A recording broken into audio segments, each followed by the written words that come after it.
सुनिए सभी श्रद्धालु भक्तगण, आज का यह पावन दिन करवा चौथ का व्रत है।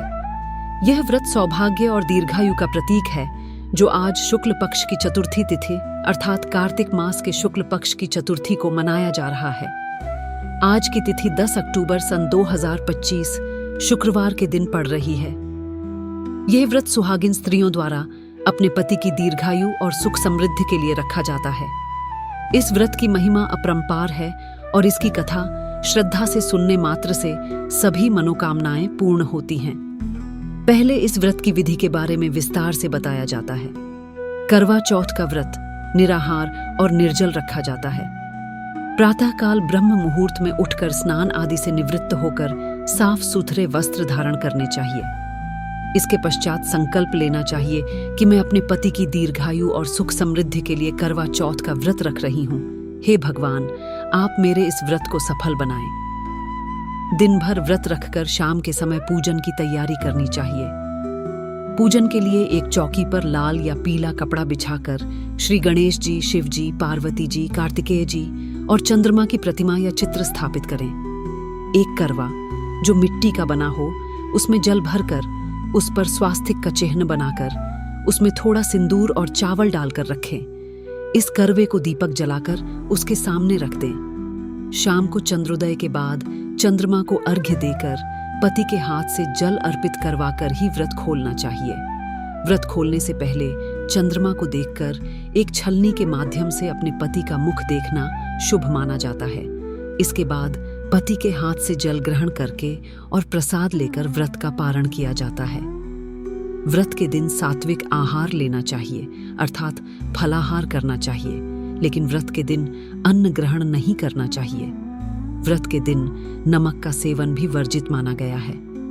व्रत रखने वाली स्त्री को दिन भर किसी प्रकार का अन्न या जल ग्रहण नहीं करना चाहिए। व्रत के दिन झूठ बोलना, किसी का दिल दुखाना, क्रोध करना वर्जित है। पूरे दिन भक्ति भाव से रहना चाहिए और व्रत कथा का श्रवण या पाठ करना चाहिए। अब इस व्रत की पावन कथा को ध्यान से सुनिए। प्राचीन काल में एक साहूकार के 7 पुत्र और एक पुत्री थी। सभी पुत्र विवाहित थे और उनकी पत्नियां अपने अपने पति के सुख और लंबी उम्र के लिए करवा चौथ का व्रत रखती थीं। लेकिन साहूकार की पुत्री, जिसका नाम वीरवती था, अभी अविवाहित थी। एक बार जब वीरवती अपने ससुराल गई तो उसने भी अपनी भाभियों के साथ करवा चौथ का व्रत रखने का निश्चय किया। उसने भी दिन भर बिना अन्न जल ग्रहण किए व्रत रखा।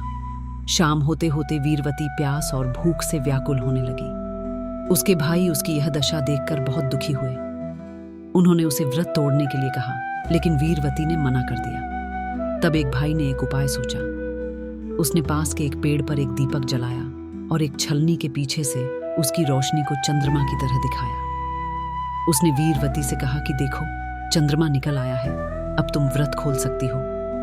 भोली वीरवती ने उस रोशनी को चंद्रमा समझकर व्रत खोल दिया और भोजन करने लगी।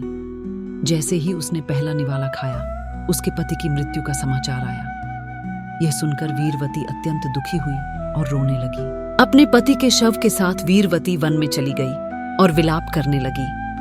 तभी वहां से इंद्राणी गुजरी।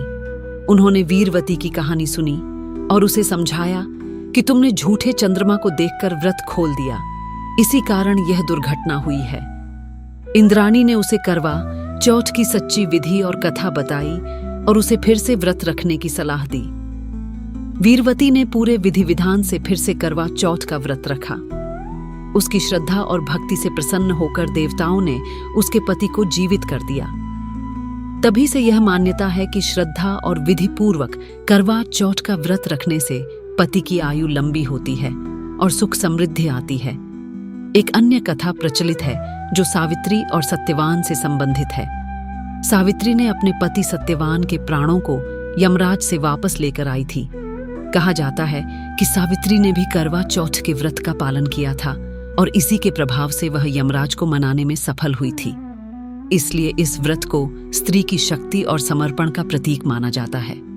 एक और कथा महाभारत काल से जुड़ी हुई है। जब द्रौपदी को पांडवों के साथ वनवास जाना पड़ा, तब उन्होंने भगवान कृष्ण से अपने कष्टों के निवारण का उपाय पूछा। भगवान कृष्ण ने द्रौपदी को करवा चौथ के व्रत का महत्व बताया और इसे रखने की सलाह दी। द्रौपदी ने इस व्रत को पूरी श्रद्धा से रखा और इसके प्रभाव से पांडवों के सभी कष्ट दूर हो गए और उन्हें अपना राज्य वापस मिल गया। अब व्रत में किए जाने वाले मंत्रों के बारे में बताया जाता है। चंद्रमा को अर्घ्य देते समय इस मंत्र का उच्चारण करना चाहिए। ओम सोम सोमाय नमः, धनधान्य प्रदाय नमः, या फिर सिम सोमाय नमः। पूजन के समय गणेश जी को प्रसन्न करने के लिए ओम गम गणपतये नमः मंत्र का जाप करें। शिव जी और पार्वती जी के लिए ओम नमः शिवाय और ओम ऐं ह्रीं क्लीं चामुंडाय विच्चे मंत्र का उच्चारण कर सकते हैं। व्रत कथा का पाठ करते समय पूरी एकाग्रता के साथ श्रद्धा से सुनना और पढ़ना चाहिए। व्रत के दोष और उसके निवारण के बारे में भी जानना आवश्यक है। यदि व्रत रखने में कोई त्रुटि रह जाए, जैसे कि अनजाने में कुछ खा पी लेना या पूजन विधि में कोई कमी रह जाए, तो व्रत का पूर्ण फल नहीं मिल पाता। कभी कभी व्रत तोड़ने से दोष लगता है। इस दोष के निवारण के लिए पंडित से संपर्क करके संभव हो तो किसी योग्य ब्राह्मण द्वारा हवन करवाएं या फिर गरीबों को दान दक्षिणा दें। ईश्वर से क्षमा याचना करें और अगले वर्ष पूरी श्रद्धा और विधि विधान से व्रत रखें। व्रत रखने वाली स्त्री को चाहिए कि वह पूरे दिन बुरे विचारों से दूर रहे, किसी के प्रति मन में द्वेष न रखे और पति का आदर करे। व्रत खोलने का सही समय चंद्रोदय के बाद होता है। चंद्रमा के उदय होने के बाद ही व्रत खोलना चाहिए। कभी कभी मौसम के कारण चंद्रमा दिखाई नहीं देता। ऐसे में स्थानीय पंचांग के अनुसार चंद्रोदय का समय जानकर उसके बाद व्रत खोल सकते हैं। व्रत का पारण अगले दिन सूर्योदय के बाद नहीं करना चाहिए। चंद्रोदय के बाद ही व्रत खोलना उचित माना गया है। यदि किसी कारणवश चंद्रमा न दिखे तो पूजन के बाद चंद्रमा का ध्यान करके जल अर्पित करके व्रत खोल सकते हैं। इस व्रत से होने वाले लाभ अनेक हैं। इस व्रत को रखने से पति की आयु लंबी होती है, संतान सुख की प्राप्ति होती है, परिवार में सुख शांति और समृद्धि आती है, वैवाहिक जीवन में प्रेम और विश्वास बढ़ता है, स्त्री को मान सम्मान और सुख मिलता है। ऐसा माना जाता है कि इस व्रत के प्रभाव से सभी प्रकार के संकट दूर हो जाते हैं और घर में सकारात्मक ऊर्जा का संचार होता है। व्रत के दिन क्या खाना चाहिए और क्या नहीं, इसके बारे में भी विस्तार से बताया जाता है। व्रत के दिन सुबह सूर्योदय से पहले सात्विक भोजन ग्रहण करना चाहिए, जिसे सेंधा नमक का प्रयोग करके बनाया गया हो। इसमें फल, दूध, मेवे, साबूदाना, सिंघाड़े का आटा, कुत्तू का आटा, समा के चावल आदि शामिल हो सकते हैं। लेकिन दिन के समय सूर्योदय के बाद से लेकर चंद्रोदय तक कुछ भी खाना पीना वर्जित है। व्रत तोड़ने के बाद चंद्रोदय के बाद हल्का और सात्विक भोजन करना चाहिए। व्रत के दिन अन्न, लहसुन, प्याज, मांस, मदिरा आदि तामसिक पदार्थों का सेवन वर्जित है। साथ ही व्रत के दिन किसी प्रकार का नशा नहीं करना चाहिए। हे भक्तगण, यह करवा चौथ का व्रत अत्यंत फलदायी है। इसे पूरी श्रद्धा और विधि विधान से रखने पर ही इसका पूर्ण फल प्राप्त होता है। व्रत रखने वाली स्त्री को चाहिए कि वह पूरे दिन ईश्वर का स्मरण करे, व्रत कथा सुने या पढ़े और अपने पति के दीर्घ जीवन की कामना करे। इस व्रत में करवे का विशेष महत्व है। करवा मिट्टी का बना एक छोटा सा घड़ा होता है, जिसमें जल भरकर उसे सिंदूर और चावल से सजाया जाता है। यह करवा सुहाग का प्रतीक माना जाता है।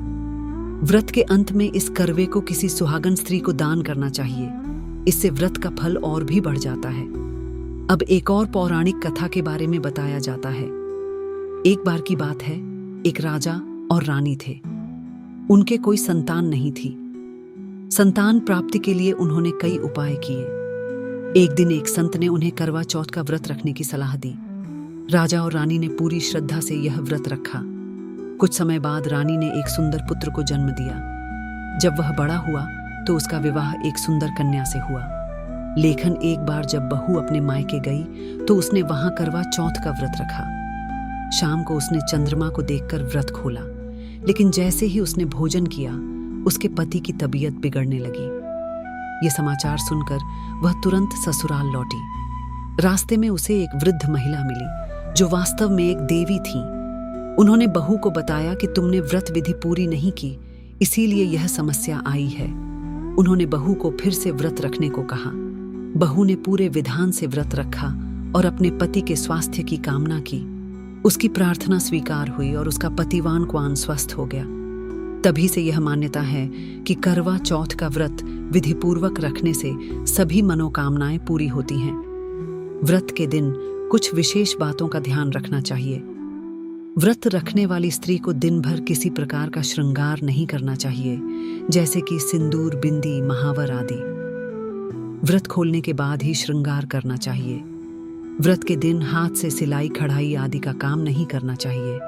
पूरे दिन पति का आदर और सम्मान करना चाहिए और उनके प्रति समर्पण का भाव रखना चाहिए। करवा चौथ का व्रत केवल सुहागिन स्त्रियों द्वारा ही नहीं, बल्कि कुछ क्षेत्रों में अविवाहित कन्याएं भी अच्छे वर की प्राप्ति के लिए रखती हैं। लेकिन मुख्य रूप से यह व्रत सुहागिनों का व्रत माना जाता है। व्रत के दिन स्त्रियां एक दूसरे के घर जाकर करवा चौथ की कथा सुनती हैं और पूजा करती हैं। ये व्रत स्त्री सशक्तिकरण और स्त्री के समर्पण का प्रतीक है। हे भक्तगण, इस व्रत की महिमा अपरंपार है। जो स्त्री इस व्रत को श्रद्धा से रखती है, उसके घर में सदैव लक्ष्मी का वास रहता है और उसके पति की आयु लंबी होती है। यह व्रत पति पत्नी के पवित्र बंधन को मजबूत करता है और परिवार में प्रेम और सद्भाव बढ़ाता है। इसलिए हर सुहागिन स्त्री को पूरी श्रद्धा और विधि विधान से यह व्रत अवश्य रखना चाहिए। व्रत के पूजन में कुछ विशेष सामग्रियों की आवश्यकता होती है, जैसे कि गंगा जल, रोली, चावल, फूल, मेवे, फल, दीपक, घी, कपूर, अगरबत्ती और मिठाई। पूजन के बाद इन सामग्रियों को प्रसाद के रूप में वितरित करना चाहिए। व्रत की कथा को पूरा सुनने के बाद सभी स्त्रियां एक दूसरे को सुहाग की सामग्री जैसे सिंदूर, बिंदी, चूड़ी, मेहंदी आदि देती हैं और आशीर्वाद लेती हैं। करवा चौथ का व्रत केवल उत्तरी भारत में ही नहीं, बल्कि पूरे देश में अलग अलग नामों से मनाया जाता है। कहीं इसे करक चतुर्थी कहते हैं तो कहीं वट सावित्री व्रत के रूप में मनाते हैं। लेकिन सार एक ही है, पति की लंबी उम्र और सुख समृद्धि की कामना। अंत में सभी भक्तगण से निवेदन है कि इस व्रत को पूरी श्रद्धा और विश्वास के साथ रखें। ईश्वर आपके सभी मनोरथों को पूर्ण करें। आपके परिवार में सुख, शांति और समृद्धि बनी रहे। आपके पति दीर्घायु हों और आपका सुहाग अखंड रहे। यही कामना लेकर हम इस पावन व्रत कथा को यहीं विराम देते हैं। ओम शांति शांति शांति।